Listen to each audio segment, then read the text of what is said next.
Hi guys, today on my channel I bring you a different video. I had to develop a project for class and today I would like to share it with you.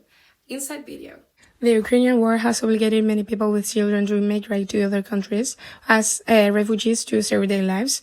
The places that receive them must be prepared. In an hypothetical situation where I'm the headmistress of a school with Ukrainian refugee children arrive, I have decided to place myself in the school where I studied, La Ceña, in Mazarrón, Murcia, located near the coast. It is a bilingual school with one class per year and around 25 students per class. As these children have been educated late into the Spanish education system, they are considered to be children with educational support needs in terms of learning. The actors involved in these measures will be the head of studies, the counselor, the tutors and teachers, the cycle coordinator, the therapeutic teachers, support Spanish teachers, the main students, interpreters, psychopedagogical teams, and finally me, the headmistress. The measures I'm going to talk about are supported by the order of 4th of June 2010, the Individual Working Plan PDI, and the Diversity Care Plan PAT. But above all, they are supported by the decree number 359/2009 of 13th October, which exercises and regulates the educational response to student diversity in the autonomous community of the region of Murcia. We highlight Article 14. Let's start. 1. Specific programs. Article 14. Specific programs shall be carried out for pupils who have a great lack of language skills or a very low level of basic knowledge and competencies. 2. Individual support. Article 14. Priority will be given to individual support from teachers in the ordinary classroom, and this support will only be provided outside the classroom or with external professionals when the children present serious deficiencies with the language or communication, or when they present significant gaps in instrumental knowledge. 3. Lower school. Article 14. Children who have a gap in their knowledge and skills of more than one cycle may be placed in a lower grade of primary education, but only if it is schooling enables them to complete these all future stages with the same age limits generally established in this country.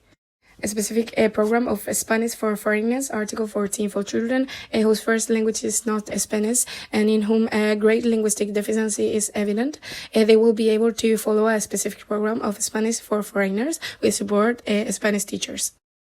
5. Welcoming classroom. Article 14. Only if they present serious deficiencies in the Spanish language and a significant lack of instrumental knowledge, children may be treated for a limited period of time by our reception classroom. This will be parallel to their education in the ordinary primary school groups.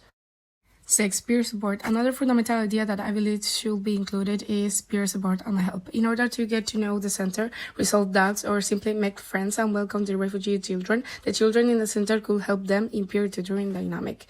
A clear case of connection with peers in the classroom. 7. Psychological and professional support. Going through a situation of war and exile, it is not an easy experience psychologically. Therefore, from my center and abroad, I would like to provide these children with specialized psychopedagogical teams for everything they need. 8. Adaptations of the curriculum. Article 14. The teaching team, advised by the educational guidance professionals, will, if necessary, carry out certain adaptations of the curriculum to the circumstances and conditions of these pupils. 9. Intercultural education. Article 14. Intercultural education shall be proposed with an encounter between different cultures, a common respect and nutrition of knowledge and experiences that a cultural plurality of these dimensions offers, taking into account the principles and values enforced in the Spanish Constitution. 10. Advice for parents or legal guardians. Article 14. The necessary measures shall be taken so that the parents or legal guardians of these children receive the necessary advice on all matters concerning the rights, duties, and opportunities involved in the incorporation of these children into the Spanish educational system, with counselors and interpreters if necessary.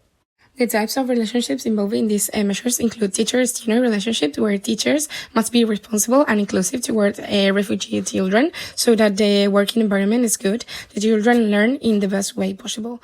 Relationships with peers specified above, where it is clear, mix it in the same classroom, influencing each other and helping each other as well. Relationships within the learning context, enriching the classroom.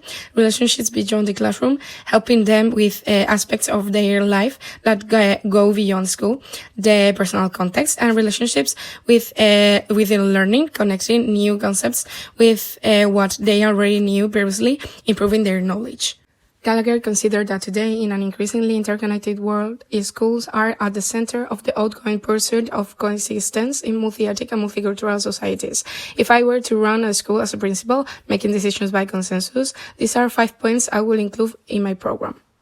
First, create a working environment in which all children can participate and feel comfortable, a school where everyone fits in, for example, installing suggestion boxes or making their opinion a counting class.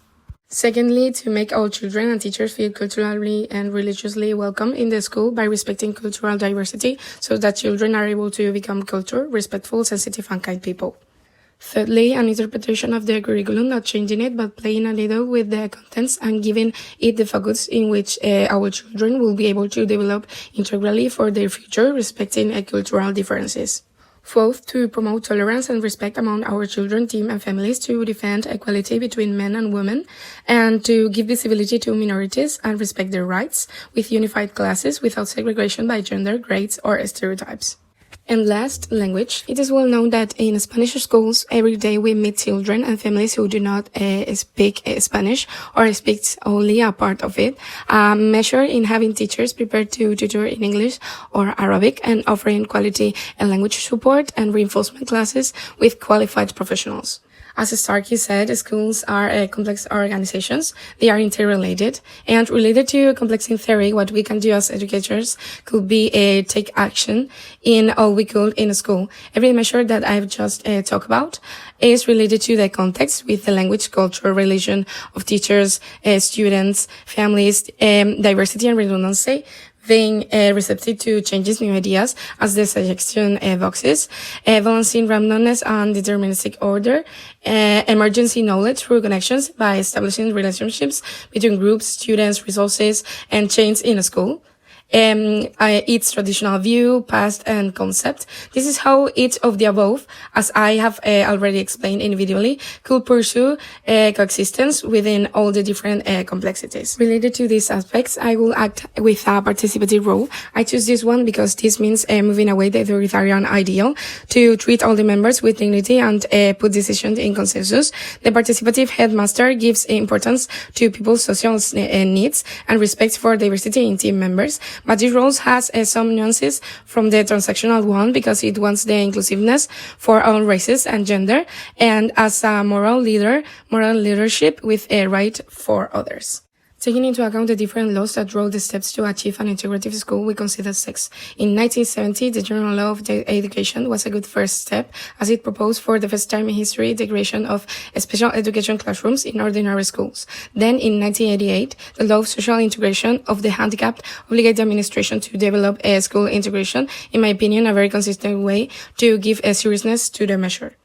Then, in 1985, by the ministerial order of March 20, special needs in ordinary classrooms became a reality, being much more visible. In 1990, the LOCSE designed an education for all together, with their needs in diversity, which I believe has been the basis for reaching today's education.